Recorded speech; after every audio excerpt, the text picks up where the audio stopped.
Padova ha beffato all'Euganeo ieri sera contro il Varese. Dopo una bella partita i biancoscudati passano in vantaggio ma vengono raggiunti dai lombardi al 90°. Arbitra Calvarese, lo stesso arbitro di Padova-Torino. La partita incriminata in panchina del Varese il tecnico trentino Rolando Maran. Primo colpo di testa è per il Varese con Cacciatore che manda a lato di un soffio la punizione di Zecchin. Varese vicino al gol.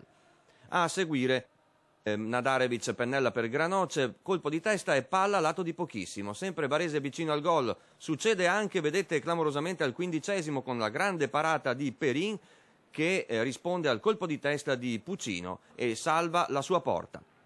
Fallo pochi minuti dopo sempre del difensore Pucino sull'argentino Cuffa, ammonito il difensore varesino.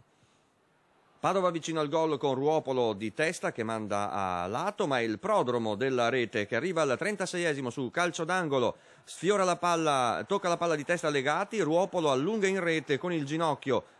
Rivediamo l'azione e il tocco leggerissimo del centrocampista attaccante biancoscudato, 1-0 per il Padova. 42°, gran palla per De Luca che tira sull'esterno della rete. Secondo tempo ci prova Trevisan dalla distanza di sinistro, il difensore padovano sfiora la sua quinta rete stagionale. Intanto l'arbitro calvarese espelle il tecnico del Varese Maran.